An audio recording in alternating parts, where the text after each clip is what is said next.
Hello, my friend, and welcome to today's episode. I'm so glad you're here with me. Today, we're going to talk about something simple but life-changing: morning routines. You know, those first few hours after you wake up can completely shape your mood, your energy, and even your productivity for the rest of the day. Maybe you've had mornings when everything felt rushed, messy, stressful, and maybe you've also had mornings when you started calm, with clarity, and the whole day seemed easier.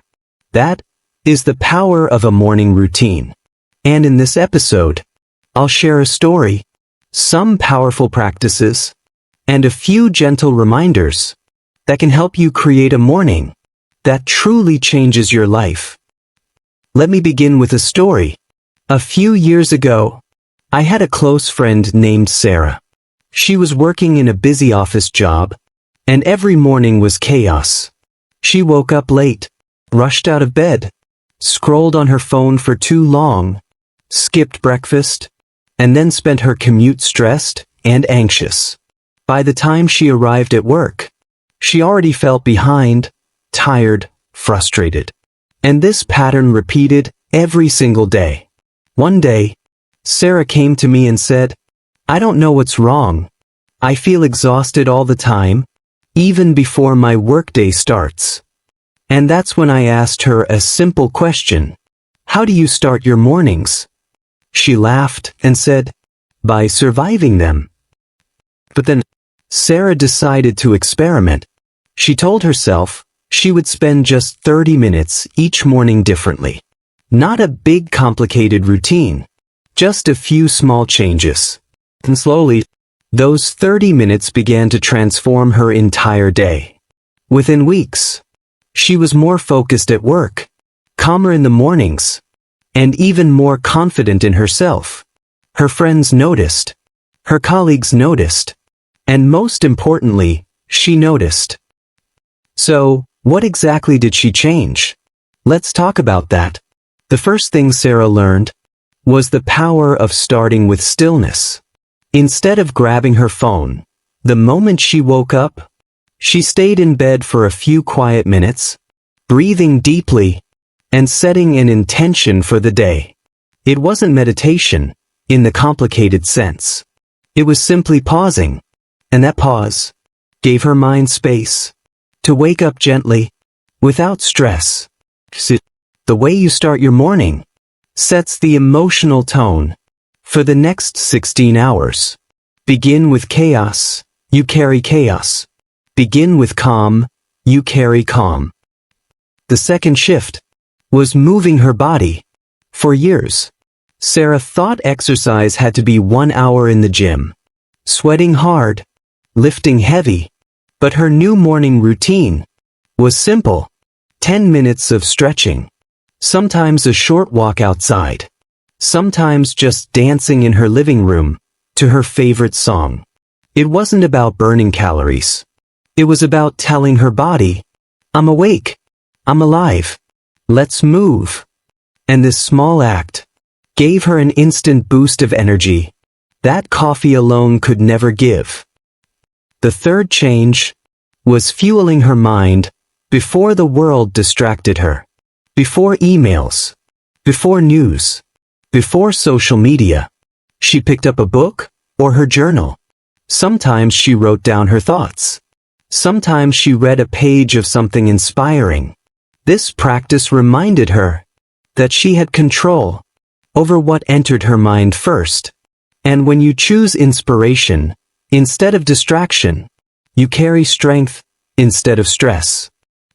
The fourth shift was preparing the night before. This might sound like cheating, but it's actually part of the morning routine. Sarah began to prepare her clothes, her bag, even her breakfast, the night before. That way, she removed unnecessary decisions in the morning. You'd be surprised how much mental energy is wasted on little choices. When you simplify the morning, you save your focus for what truly matters later in the day. And finally, the fifth change was gratitude. Every morning, before stepping out of her apartment, Sarah took 30 seconds to name 3 things she was grateful for. Sometimes it was simple: the sunshine, her cup of tea, the phone call from her mom. Sometimes it was bigger: her health, her job, her friends. Gratitude shifted her perspective from "I have to" "I get to," and that mindset made her resilient, even on difficult days. These 5 habits: stillness, movement, inspiration, preparation, and gratitude, became the foundation of her mornings. And as her mornings changed, so did her life. And you know what? Sarah's story isn't unique. I've seen this transformation in many people. In fact, even in myself. Because the truth is, you don't need a perfect, complicated, Instagram-worthy morning routine. You don't need 2 hours of yoga, green smoothies, and sunrise meditation on a mountain. What you need are small, intentional steps that give you clarity, energy, and focus. Your morning doesn't need to look like anyone else's. It just needs to serve you. Maybe for you, it's journaling. Maybe it's walking your dog. Maybe it's drinking water slowly instead of rushing coffee. The key is choose with intention. And remember, routines aren't about discipline. They're about design. You're designing your day before the day designs you. So, what can we take away from this? Mornings matter. They're not just the start of the day. They're the blueprint for the hours that follow. When you choose to begin with calm, with movement, with gratitude, you're not just improving the morning. You're improving your entire life. One sunrise at a time. Think about this. If your morning sets the tone for your day, and your days create your life, then your morning truly has the power to change your life. That's not just motivation. It's reality. So my friend, tomorrow morning, before you rush into the world, give yourself a gift. Take a few minutes to breathe, to move, to focus, to prepare, or simply to be grateful. Start small. Start simple. But start, and let your mornings become the secret doorway to a better version of you. Thank you so much for listening today. If this story inspired you, I invite you to subscribe to this podcast, share it with someone who might need a little motivation, and join me again next time. Remember, every morning is a new beginning, and every day is a new chance to change your life. Until then, take care, and keep moving forward.